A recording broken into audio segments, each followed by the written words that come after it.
Markus pasal 6 ayat 30-44.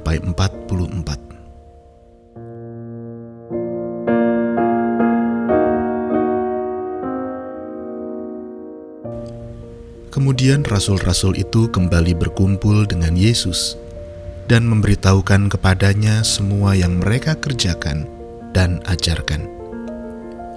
Lalu ia berkata kepada mereka, "Marilah ke tempat yang sunyi, supaya kita sendirian, dan beristirahatlah seketika. Sebab memang begitu banyaknya orang yang datang dan yang pergi, sehingga makan pun mereka tidak sempat. Maka berangkatlah mereka untuk mengasingkan diri dengan perahu ke tempat yang sunyi. Tetapi pada waktu mereka bertolak, banyak orang melihat mereka dan mengetahui tujuan mereka. Dengan mengambil jalan darat, segeralah datang orang dari semua kota ke tempat itu, sehingga mendahului mereka. Ketika Yesus mendarat, ia melihat sejumlah besar orang banyak, maka tergeraklah hatinya oleh belas kasihan kepada mereka, karena mereka seperti domba yang tidak mempunyai gembala. Lalu mulailah ia mengajarkan banyak hal kepada mereka. Pada waktu hari sudah mulai malam, datanglah murid-muridnya kepadanya dan berkata, "Tempat ini sunyi dan hari sudah mulai malam. Suruhlah mereka pergi, supaya mereka dapat membeli makanan di desa-desa dan di kampung-kampung di sekitar ini." Tetapi jawabnya, "Kamu harus memberi mereka makan." Kata mereka kepadanya, "Jadi haruskah kami membeli roti seharga 200 dinar untuk memberi mereka makan?" Tetapi ia berkata kepada mereka, "Berapa banyak roti yang ada padamu? Cobalah periksa." Sesudah memeriksanya, mereka berkata, 5 roti dan 2 ikan. Lalu ia menyuruh orang-orang itu supaya semua duduk berkelompok-kelompok di atas rumput hijau. Maka duduklah mereka berkelompok-kelompok. Ada yang 100, ada yang 50 orang.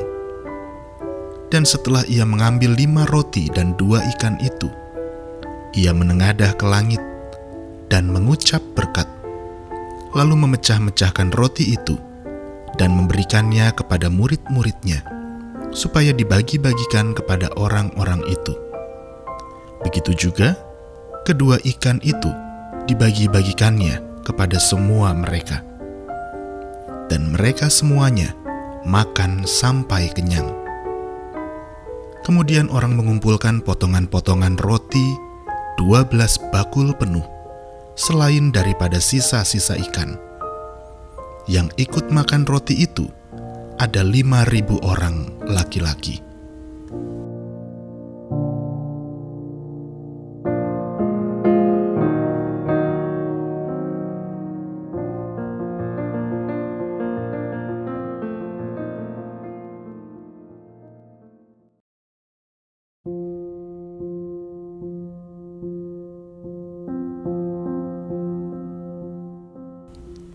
Ada ribuan orang, namun justru sunyi yang dirasakan.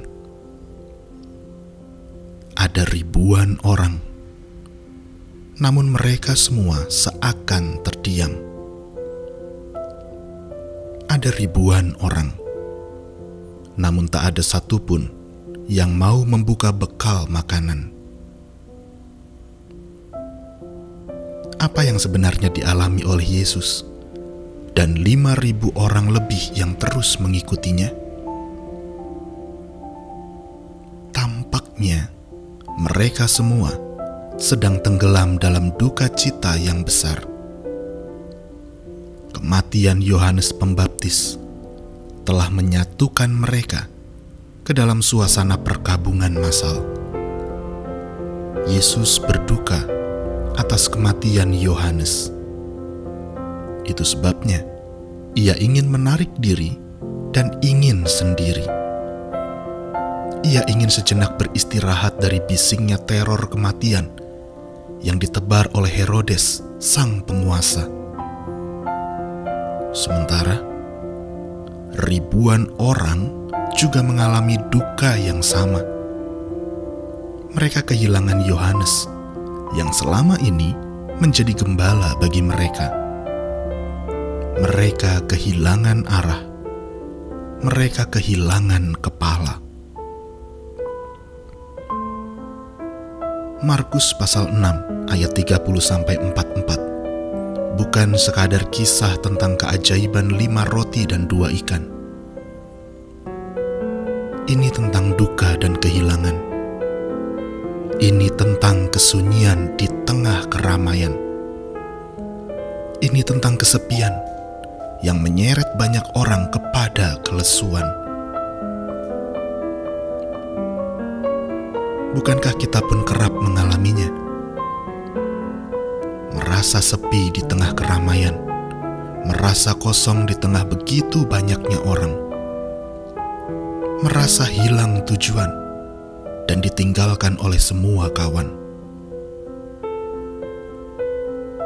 Ketika kesepian itu datang, apa yang kita lakukan? Tidak ada, selain membiarkan diri terjebak di dalam jeratnya.